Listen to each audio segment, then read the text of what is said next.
Jerry Mallory here, SBNationPrideDetroit.com. Draft night in Detroit. The first 2 days are over. 3 picks, 3 new Lions. You guys know me. I'm a familiar face. We got a new face. It's Kevin Evans. How's it going, man? Oh, can't complain, can't complain. Doing good. Draft night. Gotta love it. Gotta love it. So we're going to kick this thing off right. Our fearless leader, managing editor, the head chief, Sean Yuille, is on the line. Sean, how's it going? I'm pretty good. How about you? Doing good. Thanks for coming, man. Now, the question we want to ask you, we know you got some articles and some things to get out, so we'll keep it short and sweet. It's just your opinion of these picks. The offseason was a little bit rocky for the Lions. So with these 3 new guys that they've brought in, how have they remedied some of the issues that they have coming into the offseason? Well, I think more than anything, the Lions really put an emphasis, at least in the first 2 rounds, on finding players who can make immediate contributions at positions of need. So in the first round, they went out and got Laken Tomlinson, who's probably going to be a day 1 starter at left guard. And not only that, but they traded for Manny Ramirez, bringing him back to Detroit for moving down 5 spots in the first round, and he'll be able to back up multiple interior spots on the O-line. So they were able to fill that need going into day 2, and then at that point they continued this theme of trying to improve their running game by drafting Amir Abdullah, who will probably step into that Reggie Bush role of the home run threat in the offense. And the Lions already have Joyke Bell and Theo Riddick at running back, but now you throw Abdullah into the mix, and you've got a pretty solid running back by committee going. Now in the 3rd round with the Alex Carter pick, the Lions moved up 8 spots to get him, a cornerback from Stanford. It really seems like that pick is more for the future than anything. They were able to re-sign Rasheed Mathis, who will be 35 later this year, but they had to know that they need to get a replacement ready. And so by taking Carter this year, they can hopefully groom him into this starting role, and by 2016, he will be able to step into that starting lineup spot alongside Darius Slay. And I guess more than anything, the interesting thing here is that the Lions did not draft a defensive tackle, which a lot of people figured was their top need. And I assumed that they would take one in the 3rd round. A lot of those top guys that we thought would be there in the 2nd round continue to fall all the way to the 3rd round, but the Lions decided to go in a different direction. And now going into the final day of the draft, it will be interesting to see how they handle that situation, considering a lot of these top guys are still on the board, but the Lions don't have a pick again until the end of the 5th round. So perhaps they will have to put together another trade to fill that hole going into the final day of the draft. Yeah, I kind of thought they may have tackled the defensive tackle spot as well. Well, Sean, we know you got a ton of articles to get to.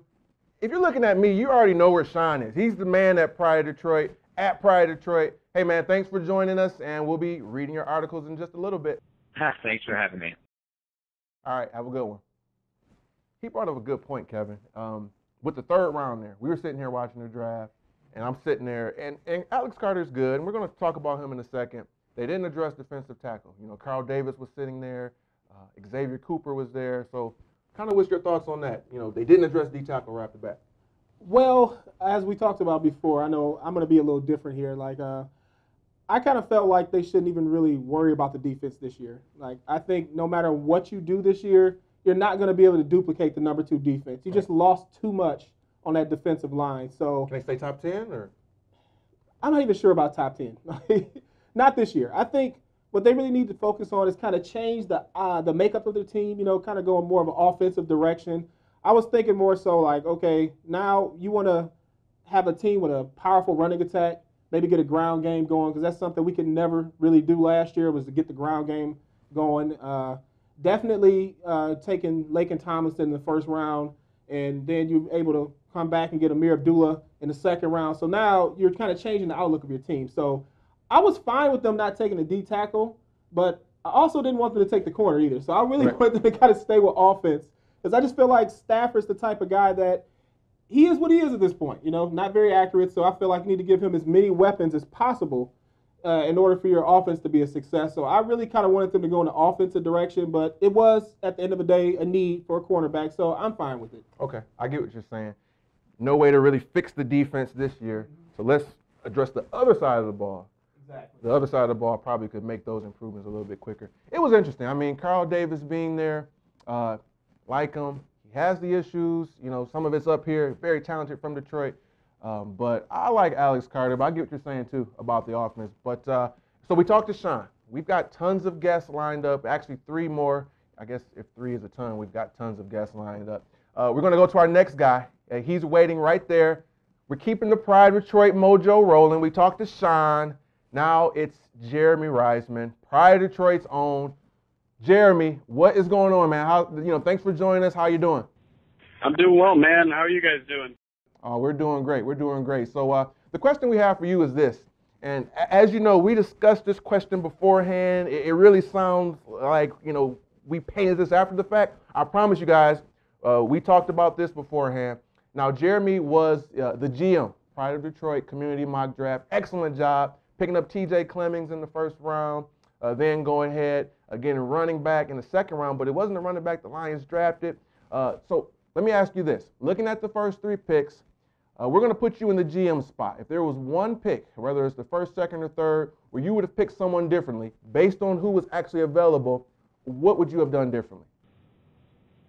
It would definitely be the third pick that I would have changed. I mean, even though they didn't get my guys in the first 2 rounds, they kind of had the same philosophy that I did, bolstering that offensive line with the first pick and then getting a running back in the second. But the Alex Carter pick was it seemed a little impatient to me. There was a lot of defensive tackles there on the board. Xavier Cooper, Michael Bennett, even Carl Davis I thought would have been good. And they all ended up falling down to 88 where the Lions would have originally picked. So I thought the trade up was kind of an impatient move because even though I think Alex Carter has good third round value there, I think if they would have waited to 88, they could have gotten just as good of a player in a defensive tackle. And then they also could have even potentially traded down and still gotten one of those defensive tackles. Then they would have gotten some ammunition to potentially move back up into the 4th round where they don't have a pick right now. Man, Jeremy, you just threw me that curveball. I like that because in the community mock draft, you picked Tevin Coleman. So the fact that Tevin Coleman was available in the 2nd round, I'm like, he's going to change Amir Abdullah to Tevin Coleman, but he threw me the curve. That's all right, man. I like that. I do like Amir Abdullah. He's just not the same kind of back as Tevin Coleman. Right. Coleman's your typical 3-down back, and I thought that would give him more value to be a 2nd round pick. But the more I watch Amir Abdullah, the more I like. I think he's going to be a good speedy back who's also going to catch a lot of passes out of the backfield. Yeah, I agree with you, and we're going to talk about Amir Abdullah in a little bit. I think he's got that boom-bust quality more so. Tevin Coleman is more so steady.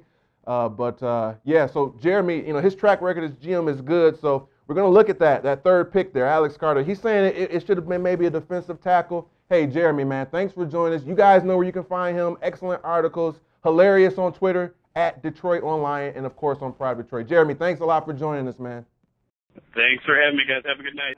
All right, you too. So, Kevin, that was a nice curveball. We're sitting there watching it, and we had this question lined up already. What pick would he do differently? And I'm like, oh, he's going to say Tevin Coleman because he drafted Tevin Coleman in the community mock draft. Tevin Coleman was there in the 2nd round. But he's saying, okay, I like Coleman more than Abdullah, but I'm okay with Abdullah.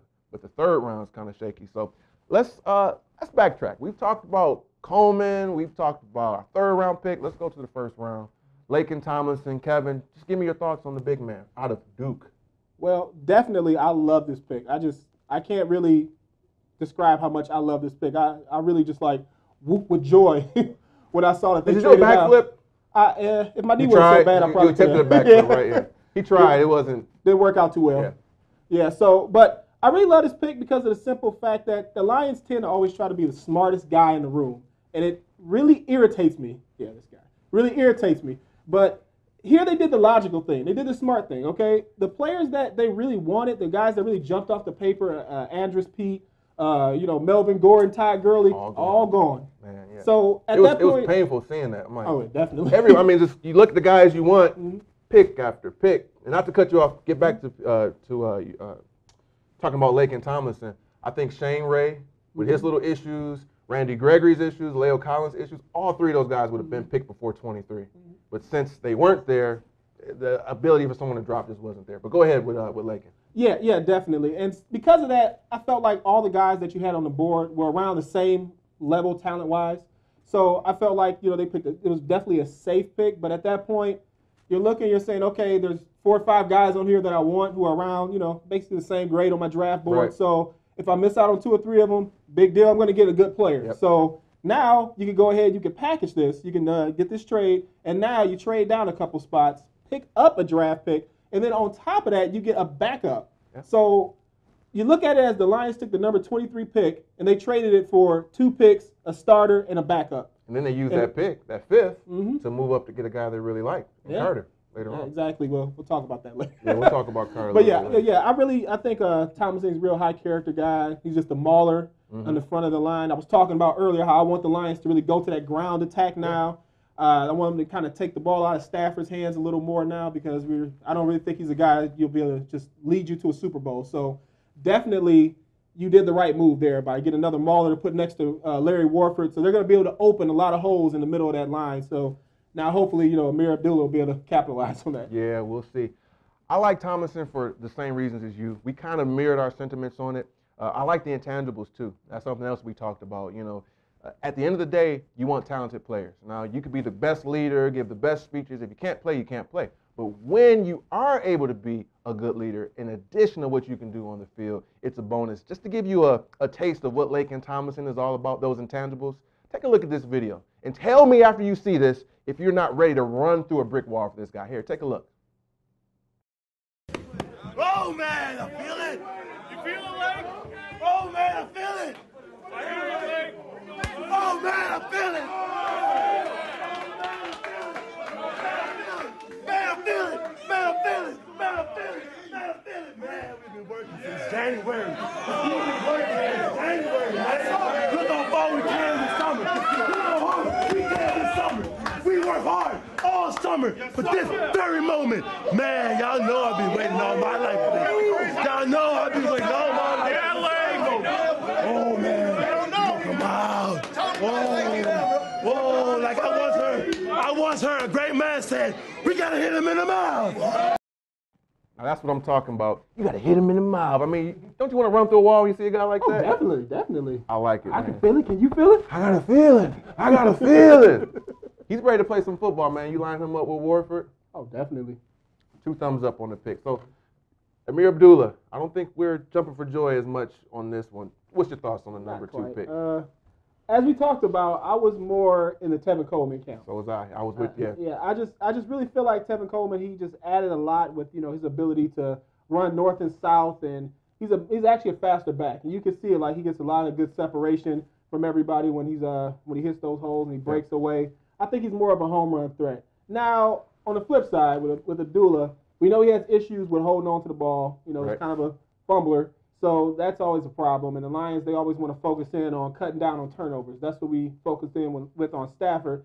And with cutting Reggie Bush, you thought that, okay, now we're bringing somebody who will be a little more sure-handed. So that is an issue with him. But at the same time, too, he's really elusive. And that's a skill you can't teach. You can't teach elusiveness. Nope. So You're right. he has a lot of good moves out the backfield. And now we're adding, Manny Ramirez, and especially adding Tomlinson with Warford. We can open up some holes for him, so then he can get to that second level, and then hopefully he can just break free. So I think, it's a good pick. It was definitely a need. They needed a running back somewhere, and even though I would have went with Coleman, I mean, I'm okay with it. I think it's a good pick. Yeah, I'm similar to you.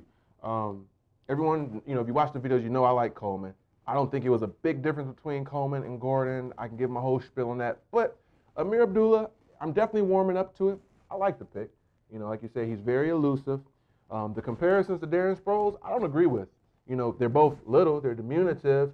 They're going to be running similar style offense. He can catch the ball, but he's a runner. He's small, and so when you think of someone that little, you keep thinking, oh, well, pitch the ball to him. Get him in space. Yeah, he's great in space, but he can actually run between the tackles, too. He can, get there where the guard is and then start moving and juking, as we talked about. Fumbles, it's a horrible trait. It's one of those traits that you can remedy. I'm not saying they will. So I'm a little bit worried about the fumbles, but it is something, you saw Tiki Barber. He worked on the way he held the ball. Curtis Martin did the same thing. So I'm excited. I really think it's like a boomer bust pick. I feel as though Coleman's basement is higher. Coleman probably won't be a bust, but I think that this guy Abdullah's ceiling is higher. He's boomer bust. He could be, a few years from now where, it's the curse of the second round pick for the Lions. Yeah. Or he could be, a new and improved Darren Sproles that can actually run, and we might be looking like, man, this guy is amazing. So we've got a lot more time to watch him, right? 7 years, maybe? Am I being optimistic? At least 3 seasons or so of watching him? I think 7 is definitely a little optimistic. But one more thing, too, just a quick thing that I thought of about with Abdullah, too, is that he can be a little bit, I think his skill set overlaps a bit with Theo Riddick, and that, they're both guys who are, can make plays out the backfield. They both can make plays in the passing game. So that's why I was a little higher on Coleman than Abdullah, too, as well. Right. I thought he would fit the scheme better and give you some diversify the running attack a little bit more. But at the end of the day, you can't have too many dynamic backs. So, you got Joyke Bell, you got Theo Riddick, and now you add Abdullah. So, either way it goes, we still should be able to have a pretty good running attack. I'm excited. I think, he's already, in terms of vision and decision-making, the best in that area on our team already at running back. And so we got some years to watch him. Yep. I know you guys have been watching highlights already. I know you're like me. Once the Lions draft someone, especially a skill position, you're going on YouTube, you're checking out videos of them. Here's another one. What's another 30 seconds? We got 2, 3, 4, 7. We got at least 2 or 3 more years of watching. Check out this 30-second clip.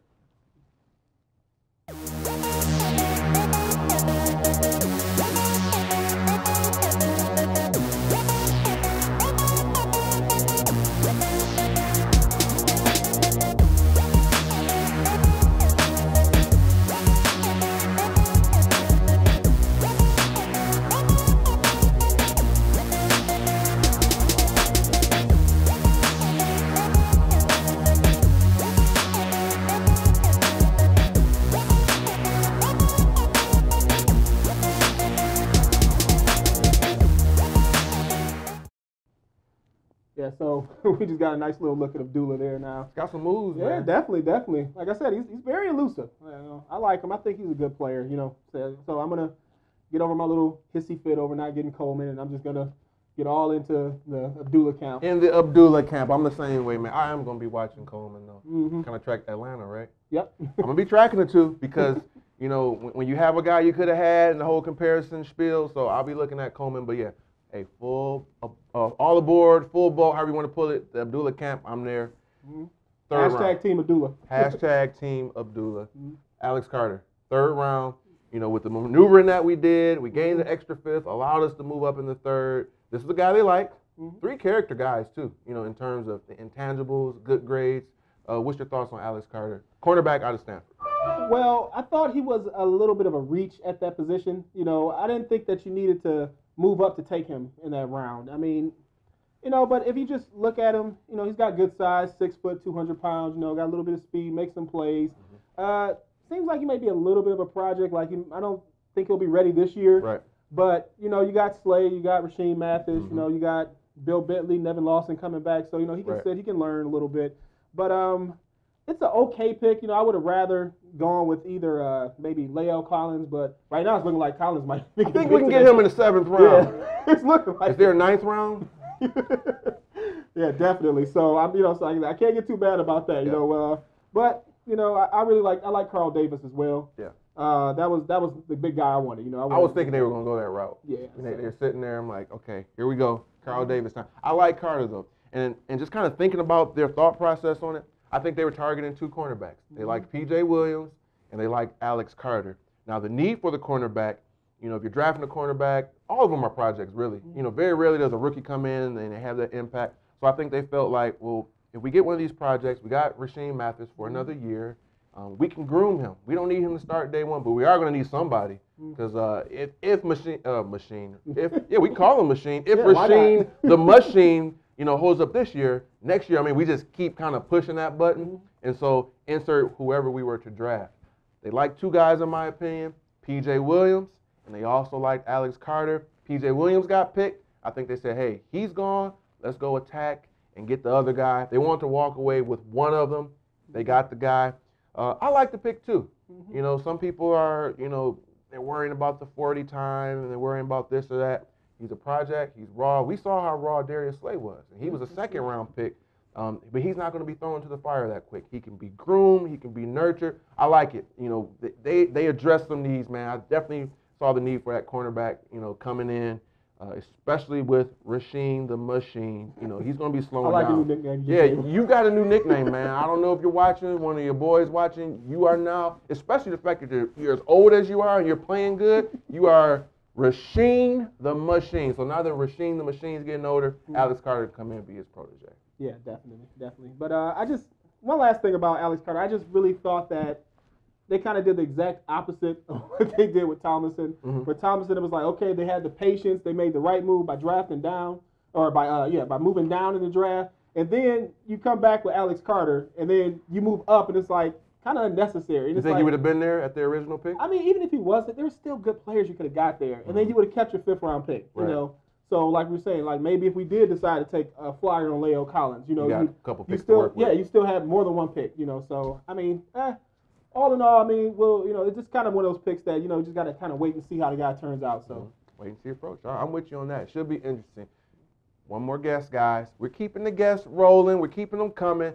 Now we've got Nolan Vasan. We've talked a little bit before on our regular shows talking about the draft. Nolan Vasan's joining us, NFLDraftGeek.com, at NFL Draft Geek on Twitter. This guy, he knows the draft in and out. You can see him on USA Today. You can see him on his website. Nolan, how's it going, man?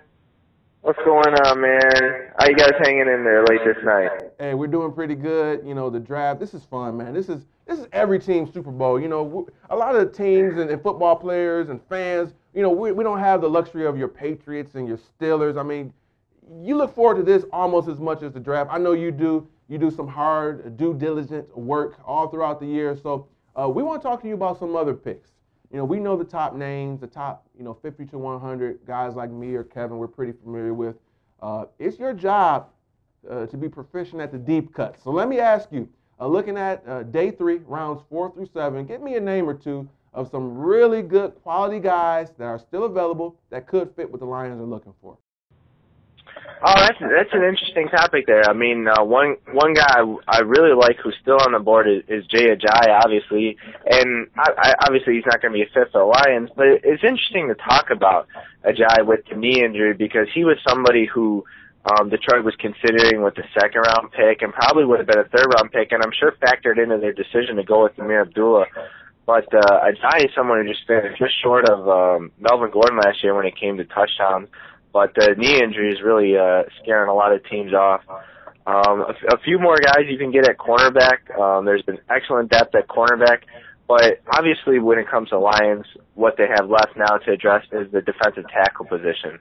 And one guy I really think they would like to get in the 4th round would be Grady Jarrett out of Clemson.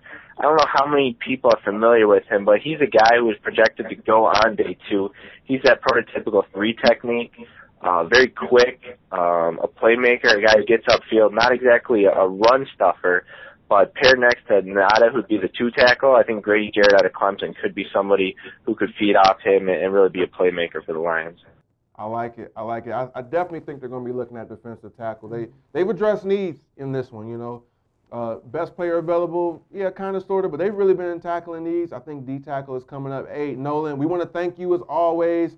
Check this guy out if you haven't already, NFLDraftGeek.com. You got some stuff lined up probably 2016. You're already getting that ready, aren't you? It's the geek in us, man. Yeah, we can't resist it, man. Hey, thanks as always for joining us, and we're going to be doing this all throughout the year, so you'll be hearing a lot more, Nolan. Thanks again, man, as always. Yes, sir. Have a good evening. Take it easy, guys. All right, you too, brother. So there you go. Defensive tackle. I think they're going to look there. There's still some guys available. Hardison, Arizona State. If he was picked late in the 3rd round, I missed a couple of picks. I apologize. I'm pretty sure he's still there. So it should be interesting. Jared's there. Defensive tackle. Yeah. Day 3. I'm thinking defensive tackle, but actually, one thing not to sleep on. You can always go for more depth on that offensive line. So, yeah. Well, Leo Collins, this guy wants to Go ahead, say it. Go ahead. Not just Leo, but I mean, well, you want to look at the fact that we have Riley Reef, and they've never really truly been sold on Riley Reef as our left tackle of the future. Right. He's kind of like a stopgap at this point. So they like to move on the right tackle, or maybe even, or before actually drafting Tomlinson, they wanted to move him to guard. So now it looks like he could be slotted as the right tackle. So you never want to, just kind of, forget about that. You always want to keep that in mind that, they could go there. Waddle's injury prone. Exactly. Even if it's a right tackle. Waddle's injury prone. Lucas, he looks good, but he had injuries. I'm with you on that. Yeah. So I definitely would not sleep on that. And also, too, wide receiver. Yeah. So, especially now, man, you're playing with house money, 5th round pick. Definitely. Get some good players. And let me say this, the Lions, the last few years, pretty good in the 5th round. I'm going to name some guys that they've drafted or were undrafted free agents after the 5th round. Tahir Whitehead, Sam Martin, Joe Fourier, Adrian Waddle. I mean, they picked up some pretty good guys, 5th round or later. Willie Young a few years back. So, the Lions draft record is spotty, but they do have a track record recently of finding some diamonds in the rough. So hopefully they'll do the same. Yeah, definitely. I agree. Here we go. The grades. Some people like grades, some people don't. Where we at? What grade are you giving them, Professor? Professor Evans? So I'm going to have to give them a B- on this draft so far. I give them an A+ for round 1. You can break down the picks too, man. Yeah, A+ for round 1, definitely. Round 2, I give them a B+. If it was Coleman, it would have been A+. And round 3, I got to give them a C-. Wasn't really too much filling the Alex Carter pick. But like I said, I mean, you got holes everywhere. You plugged in, plugged in one. He might turn out to be someone, so be something. So all in all, I give him a B-. I like it. I'm giving him an A. I'm hoping that, which one's the aberration? Is 2013 the aberration or is 2014 the aberration? 13, I mean, that draft was legendary, man. Like, if the Lions end up doing something, going to the Super Bowl, dare I say, we're going to look back and say that draft was instrumental. Yeah, definitely. You flip to 14, horrible. So which one is it? I mean, it's like Jekyll and Hyde. Was 14 the aberration, and they're going to have these good drafts? Was 13 the aberration? They just got fortunate. The way this is panning out, because I like Carter. I really like Tomlinson a whole lot. I mocked him to go to us, 2nd round, but I'm going to still take credit to my own horn. You could drop a horn graphic right here if you want. It's up to you. And then Amir Abdullah, I like Coleman better, but he definitely is a dynamic type of guy. So I'm hoping that this is more like the 13 draft. So I'm going to give him an A. I'm feeling it, man. Any final thoughts as we put a bow on the evening? Yeah, I mean, Lions, they definitely took a couple risks here, but at the same time, I think they were good risks. I mean, I did think they got a little impatient in round number 3, but it was just kind of funny how they bookended, being patient in round 1 but being impatient in round number 3. But at the same time, the main thing you want to look for is getting good players. Yeah. They got 2 guys that they can slide in as starters. We're looking at Tomlinson, we're looking at Abdullah to start next year, and then on top of that, you got a backup in Manny Ramirez. We can't forget about that too. Yeah. So it's really play center as well. Yeah. Swanson, with the knee. Yeah, definitely. So you can't forget about that because that still plays into it. So that you use that pick so that you actually basically got 2 players with 1 pick that really helped to fill a need. And a 5th round next year. Yeah, we're gonna be swimming in picks next year because you got the compensatory for Sue, the compensatory for Fairley. Then you got this extra 5th round pick. A lot of dead money's coming off the book. So and we got the 5th round for. Was that this year for George Johnson? That was this year's. Oh, that was this year's. That was this year's. Yeah. So they, I'm with you, man. I'm feeling confident about this thing, especially your 1st round pick. The odds of, I mean, anyone can be a bust. But I feel really comfortable with a guy like Tomlinson, man, because of the size, because of the part. A guard like that usually translates well to the next level like Warford. So just to put a bow on things, I'm feeling really confident. But we have a few thank yous to give out, before we head out of here. A show like this is fun. You see us 2 on the camera, but it takes a lot more. Like I say, it takes a village. So there's tons of people to thank. Deshaun Gaines, DeAndre Turner, Tiffany Layton, Tyler Plaxco, the beautiful Chantel Mallory, all these guys and girls behind the scenes helping us out. You guys are amazing, and I want to thank you, man. This was for a rookie performance, if you will. You came out the gates on fire, my man. Appreciate it. And we'll be seeing more of him soon. So that's going to do it, guys. We hope you enjoyed draft night in Detroit. I know I did. I'm kind of liking the picks. What about you? I want to thank each and every one of you for watching, as always. And until next time, this has been Jerry Mallory and Kevin Evans. You can say it. Go ahead. You say Kevin Evans. Kevin Evans. I just stole his name and everything. It's been Jerry Mallory, Kevin Evans. We're out, guys. Thanks for watching. All right. Have a good evening.